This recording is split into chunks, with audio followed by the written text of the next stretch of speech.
Klubben startede i 1988, men spillede sin første sæsonkamp i 1989, og det er også derfor klubbens navn er 89ers. Den startede som Aalborg 89ers, og siden så skiftede navn til OB 89ers, da vi blev en del af OB 1885. I midt-90'erne lå vi, så vidt jeg ved, i den bedste række, Nationalligaen. Siden da rykkede vi ned, både i første division og har vist også været nede og spille det, der hedder Kvalifikationsligaen, som er 9-mands amerikansk fodbold. Og så tilbage i 2009 vandt vi i første division og rykkede op i Nationalligaen, hvor vi så har spillet siden 2010. Vi er et midterhold, har været i slutspil de sidste 2 år og har et håb om at komme i slutspil igen i år. For at spille amerikansk fodbold, så kræver det først og fremmest en rigtig stærk psyke.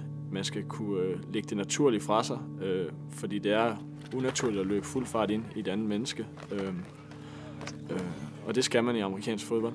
Og så kan man egentlig være nok så stor og stærk, men hvis ikke man besidder den del af spillet, så bliver det rigtig, rigtig svært at begå sig i amerikansk fodbold. Men det er også det, der er fedt, fordi det betyder faktisk, at mennesker, som måske er 10-20 kilo mindre end dem, de skal løbe ind i, faktisk nogle gange er bedre, simpelthen fordi, at de er i stand til at lægge det naturligt fra sig, og så gå ud over sine fysiske grænser. For mig har amerikansk fodbold altid handlet om det taktiske først og fremmest. Amerikansk fodbold har mange aspekter, der er både det fysiske, men også det mentale i det, og derudover også det tekniske. Det er som et stort spil skak, hvor man får lov til at tæske hinanden. Quarterbacken er ligesom en leder af holdet, en general for angrebet. Det er ham, som sætter spillene i gang på angrebet. Det er ham, som giver ordrene videre til de andre spillere og fortæller dem, hvad de skal gøre. Samtidig så er det også ham, når spillet så går i gang, der får bolden først. Det er så hans opgave enten at kaste den til sin receiver, eller hand den off, give den til running backen, for så at bevæge bolden. Man kan betegne ham lidt ligesom en playmaker i håndbold, en spilfordeler.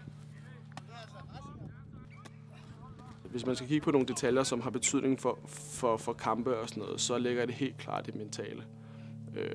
Der er rigtig mange af de store stjerner, der siger, at amerikansk fodbold det er kun 40% fysisk og 60% mentalt.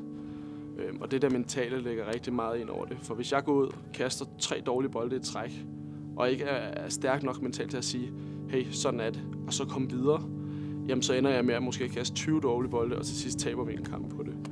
Så det der med at kunne holde hovedet koldt, selvom det går skidt, er nok en af de ting, som er vigtigst for en amerikansk fodboldspiller. Faktisk lidt lige meget, hvor man spiller hen på banen. Før kampen ser vi gerne, at spillerne spiser noget sund mad. Det er altså en del kulhydrater, gode kulhydrater og protein, så man har noget at stå imod med, når man skal spille kampen. Derudover er det rigtig vigtigt, både dagen før og timerne op til at få drukket vand, så man ikke dehydrerer på banen, så man kan yde sit bedste. Efter kamp ser vi gerne, at spillerne får spist noget mad og drukket en del vand, inden man eventuelt skal ud og fejre en sejr.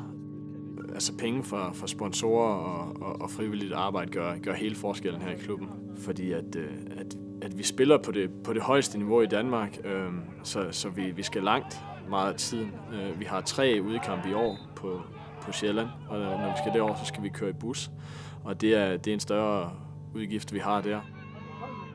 Det er vigtigt at have fokus på ungdomsfodbold, fordi man for eksempel som en klub som i Aalborg ikke har rigtig mange amerikanske fodboldklubber rundt omkring, hvor man måske kan få nogle talenter fra. Så derfor er vi selv nødt til at gå ind og producere vores egne talenter. Og det starter så ved vores ungdomsfodbold og sørge for at lære dem korrekte teknikker og få dem up to date med det her løftvægte, som har været et meget negligeret problem i forhold til amerikansk fodbold i Danmark.